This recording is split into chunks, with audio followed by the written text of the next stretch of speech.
திரை மெதுவாக திறக்கிறது. ஒரு சிறிய ஏழ்மையான வீடு. காலை வேளை. ஆர்த்தி அம்மாவின் படுக்கை அருகில் அமர்ந்திருக்கிறாள். ஆர்த்தி தாயிடம், என்னம்மா, எப்படி இருக்கீங்க? டேப்லெட் வாங்கிட்டு வந்திருக்கேன், சாப்பிடுங்க. அம்மா பலவீனமாக. ஆர்த்தி, நான் சாப்பிட மாட்டேன். நீ இங்க உட்காந்து ஒரு விஷயம் சொல்லணும். ஆர்த்தி, என்னம்மா, பேசாதீங்க, நீங்க நல்லா ஆகிடுவீங்க. அம்மா, இல்ல கண்ணு, எனக்கு தெரியும், இது கடைசி நேரம். நான் சொல்றத கேளு. அம்மா மூச்சு வாங்குகிறார். ஆர்த்தி கண்கலங்குகிறாள். அம்மா, நான் இறந்துட்டேன்னா இந்த வீட்டுல நீ இருக்காத. உங்க அப்பாவும் அண்ணனும் உன்னை நல்லா பார்க்க மாட்டாங்க. ஆர்த்தி, என்னம்மா சொல்றீங்க? அப்பாவும் அண்ணனும் என்ன தப்பா நினைப்பாங்களா? அம்மா, ஆமா பொண்ணு, அவங்க உன்னை நரகத்துல தள்ளணும்னு முடிவு பண்ணிட்டாங்க. நான் செத்த உடனே நீ இங்க இருந்துராத, ஓடி போயிடு. ஆர்த்தி குரல் நடுங்க. ஏம்மா இப்படி சொல்றீங்க? நீங்க நல்லாதான் இருப்பீங்க. அம்மா, இல்ல, இது என் கடைசி ஆசை. நீ எனக்கு ஒரு வாக்கு கொடு, இந்த வீட்டை விட்டு போயிடுவேன்னு. ஆர்த்தி அழுகிறாள். அம்மாவின் கண்களிலும் கண்ணீர். ஆர்த்தி, சரிம்மா, நீங்க சொல்ற மாதிரியே பண்றேன். ஆனா நீங்க இறந்துட மாட்டீங்க. அம்மா, எனக்கு உடம்பு சரியில்லை, அதான் முன்கூட்டியே சொல்றேன். எனக்கு ஒரே கவலை நீதான். உன்னை ஒரு நல்ல இடத்துல சேர்த்துடணும். வாசலில் குரல் கேட்கிறது. மருதம்மாள் உள்ளே வருகிறாள். அம்மாவின் நெருங்கிய தோழி. மருதம்மாள், என்னடி கண்ணு, ஏன் அழுதுகிட்டே இருக்க? உங்க அம்மாவுக்கு என்ன? ஆர்த்தி. மருதம்மாள், அம்மா ரொம்ப பலவீனமா இருக்காங்க, ஏதோ பயமுறுத்தி பேசுறாங்க. மருதம்மாள் அம்மாவிடம், டேய், உனக்கு ஒண்ணும் ஆகாது, நான் இருக்கேன்ல, கவலைப்படாத. சில நாட்கள் கழிகின்றன. ஒவ்வொரு நாளும் மருதம்மாள் காலையில் வந்து வீட்டு வேலைகளைச் செய்கிறாள். ஆர்த்திக்கு டைலரிங் கோர்ஸ் முடிந்திருக்கிறது. அவள் சிறு சிறு வேலைகள் செய்து காசு சேர்த்து அம்மாவுக்கு மருந்து வாங்குகிறாள். ஒரு காலை மருதம்மாள் வழக்கம் போல வீட்டுக்கு வருகிறாள். கதவு திறந்திருக்கிறது. உள்ளே செல்கிறாள். மருதம்மாள் மனதுக்குள், ஏதோ ஒழுங்கில்லை. எப்பவும் விடியற்காலையில எந்திரிச்சிருப்பாங்க, இன்னைக்கு அம்மாவின் அறைக்குச் செல்கிறாள். அம்மா அசைவற்று படுத்திருக்கிறார். மருதம்மாள் அலறுகிறாள். ஐயோ, ஆர்த்தி, ஆர்த்தி, உங்கம்மா உங்கம்மா இறந்துட்டாங்க. ஆர்த்தி ஓடி வருகிறாள். அதிர்ச்சியில் உறைகிறாள். ஆர்த்தி, இல்லை, இல்லம்மா, நீங்க சொன்னீங்களே நான் இந்த வீட்டை விட்டு கிளம்பிடணும்னு, அதான் இப்பவே கிளம்புறேன், நீங்க சொன்ன மாதிரி. அவள் வீட்டை விட்டு வெளியேறுகிறாள். அப்பாவுக்கும் அண்ணனுக்கும் எதுவும் சொல்லவில்லை. கையில் காசோ உடை கூட இல்லை. சாலையில் நடந்து செல்கிறாள். மனதில் அம்மாவின் இறுதிச் சடங்குகளை நினைக்கிறாள். கண்களில் கண்ணீர். எதிர்பாராத விதமாக சாலையை கடக்கும்போது ஒரு வாகனம் மோதுகிறது. கருமை. ஆர்த்தி கண்விழிக்கிறாள். ஒரு ஹாஸ்பிடல் படுக்கையில், உடலில் கட்டுகள். நர்ஸ், எப்படி இருக்கீங்கம்மா? நல்லா இருக்கா? ஆர்த்தி குழப்பமாக, நான் நான் எங்க இருக்கேன்? என்னை யாரு இங்க கொண்டு வந்து சேர்த்தது? நர்ஸ், உங்கள ஒரு விபத்துல சேர்த்த பையன், அவன் கிளம்பி போயிட்டான். இப்போது உங்களை தேடி யாரும் வரல. உங்க பீஸ்கள் கட்டியாகணும், டிஸ்சார்ஜ் ஆகணும். ஆர்த்தி மௌனமாகிறாள். எங்கு போவது, என்ன செய்வது என்று தெரியாமல். அப்போது அறைக்குள் ஒரு டாக்டர் நுழைகிறார். அவர் பெயர் அர்ஜுன்.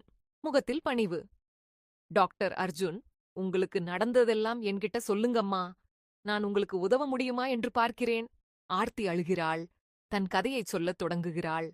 அம்மாவின் மரணம், வீட்டை விட்டு வெளியேறியது, விபத்து. டாக்டர் அர்ஜுன் கேட்ட பிறகு, உங்க பேமெண்ட் எல்லாத்தையும் நான் பண்ணிடுறேன். நீங்க படிக்கணும்னு ஆசைப்பட்டீங்களா? ஆர்த்தி, ஆமா, டாக்டர் ஆகணும்னு ஆசை. ஆனா எங்கம்மா உடம்பு சரியில்லாததால படிக்க முடியல. டாக்டர் அர்ஜுன், நான் உங்களை படிக்க வைக்கிறேன். நீங்க என் வீட்டுக்கு வாங்க. நல்லா படிச்சு பெரிய ஆளாகணும். ஆர்த்தி யோசிக்கிறாள்.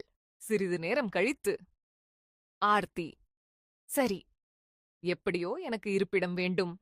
படிக்கவும் ஆசைதான். உங்க சொல்லைக் கேட்கிறேன். அர்ஜுன் வீட்டுக்குச் செல்கிறார்கள். வீடு பெரியதாக இருக்கிறது. ஆனால் யாருமே இல்லை. ஆர்த்தி ஆச்சரியமாக, சார், இந்த வீட்டுல நீங்க மட்டும்தானா? உங்க மனைவி, குழந்தை? டாக்டர் அர்ஜுன் சிரிக்கிறாரு. இல்ல, எனக்கு யாருமே இல்ல. எங்க அக்கா ஒருத்தி இருந்தாங்க. அவங்க காதலிச்சு ஒருத்தனோட ஓடிப் போயிட்டாங்க. அதுக்கப்புறம் எங்க அப்பா, அம்மா ஒவ்வொருத்தரா இறந்துட்டாங்க. நான் மட்டும்தான் இருக்கிறேன். சொத்து கொஞ்சம் இருந்ததுல ஒரு ஹாஸ்பிடல் கட்டி ரன் பண்ணிட்டு இருக்கேன். ஆர்த்திக்கு பரிதாபமாக இருக்கிறது. ஆர்த்தி, எனக்கும் இப்போ யாருமே இல்ல சார். நீங்க கொடுத்த உதவி எனக்கு கடவுள் தந்த வரம். டாக்டர் அர்ஜுன், நாளைக்கு உன்னை உங்க வீட்டுக்கு அழைச்சிட்டு போகலாமா? உங்க அப்பா அண்ணனை பார்க்கணும். ஆர்த்தி பதறுகிறாள். வேண்டாம் சார். அம்மா சொன்னாங்க, நான் அந்த வீட்டுக்கு திரும்பக் கூடாதுன்னு. நான் இங்கேயே இருந்துக்கிறேன். டாக்டர் அர்ஜுன், சரி.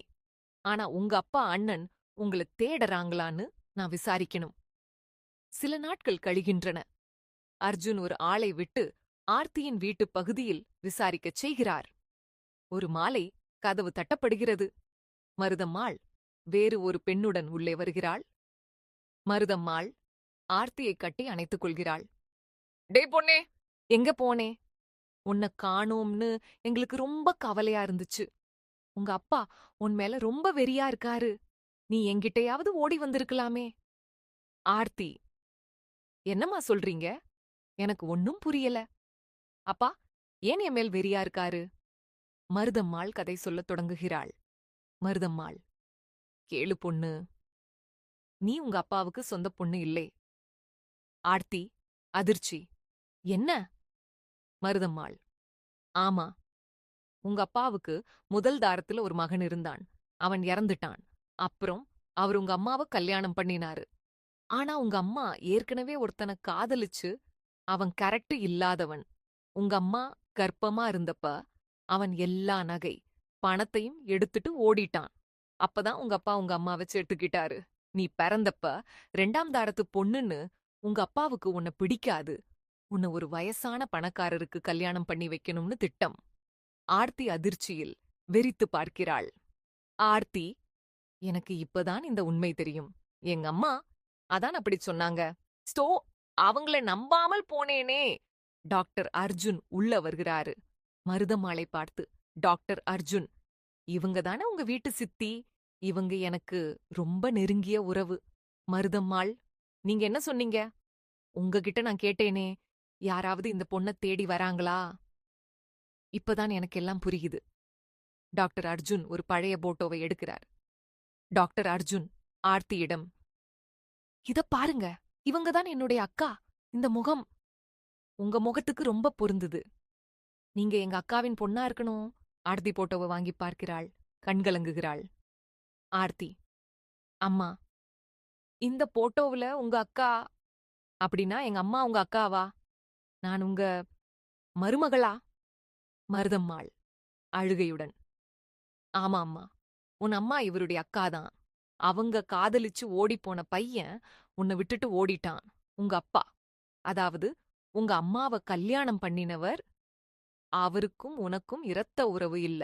நீ அர்ஜுனோட அக்கா பொண்ணு. ஆர்த்தி அழுகிறாள். டாக்டர் அர்ஜுன் அவளை தழுவிக் கொள்கிறார். டாக்டர் அர்ஜுன், கடவுள் உன்னை என்கிட்ட அனுப்பி வச்சிருக்காரு. நான் உன்னை நல்ல முறையில படிக்க வைக்கிறேன். ஒரு பெரிய டாக்டராக்க வேண்டும். ஆர்த்தி தலையசைக்கிறாள். பல வருடங்கள் கழிகின்றன. ஆர்த்தி கடுமையாக படித்து M.B.BEPS முடித்து ஒரு சிறந்த டாக்டர் ஆகிறாள். அர்ஜுனின் ஹாஸ்பிடலையும் நிர்வகிக்கிறாள். ஆர்த்தி இப்போது வயது 30. அவளுக்கு ஒரு நல்ல இளைஞருடன் திருமணம் நடந்திருக்கிறது. ஒரு மகன், ஒரு மகள். ஹாஸ்பிடல் வளாகம், ஏழை மக்களுக்கு இலவச மருத்துவ முகாம். ஆர்த்தி மக்களிடம், அம்மா, தாத்தா, உங்களுக்கெல்லாம் இலவச சிகிச்சை. கொஞ்சம் பொறுங்க. உங்களையெல்லாம் குணப்படுத்த வேண்டும்னு தான் எங்க ஆசை. ஒரு வயதான பெண்மணி அழுகிறாள். வயதானவள், உங்க மாதிரி டாக்டருங்க இருந்தாதான் எங்களை மாதிரி ஏழைங்க பிழைப்போம். ஆர்த்தி மருதம்மாளிடம் சொல்கிறாள். ஆர்த்தி, மருதம்மாள், அம்மா இருந்திருந்தா இந்த நாளை பார்த்து சந்தோஷப்படுவாங்க. அவங்க கடைசி ஆசைய நான் நிறைவேற்றிட்டேனா? மருதம்மாள், ஆமாம் பொண்ணு. உங்கம்மா சொன்னாங்க. என் பொண்ணு நல்ல இடத்துக்கு போகணும். இப்ப நீ நல்ல இடத்துல இருக்க. மத்தபடி பலருக்கு நல்லது பண்ற. டாக்டர் அர்ஜுன் வருகிறார். டாக்டர் அர்ஜுன், ஆர்த்தி, இந்த முகாமை நம்ம சொந்த செலவுல நடத்துறோம். நல்ல வேலை. இனி ஊருக்கு போய் முகாம் போடணும். எவ்வளவோ பேருக்கு உதவலாம். ஆர்த்தி, ஆமாம் மாமா. எங்கம்மா மாதிரி யாரும் கஷ்டப்படக்கூடாது. அதுதான் என் வாழ்க்கை இலக்கு. ஆர்த்தி வானத்தை பார்க்கிறாள். கண்கலங்குகிறாள். ஆர்த்தி மனதுக்குள், அம்மா, நீங்க சொன்னீங்களே நல்ல இடத்துக்கு போயிடு. அதை விட நல்ல இடத்துக்கு வந்துட்டேன். ஒரு தாயின் ஆசை கடவுளை விட பெரியது. திரை மெதுவாக இருளும். குரல் மட்டும் ஆர்த்தி. இந்த கதையை படித்து கேட்டு உங்க சேனலை சப்ஸ்கிரைப் பண்ணிக்கங்க. இது போன்ற சுவாரஸ்யமான உணர்ச்சி நிறைந்த கதைகள் இன்னும் வரும். லைக், ஷேர், கமெண்ட் பண்ண மறந்துடாதீங்க. நன்றி. திரை முழுவதும் கருமை.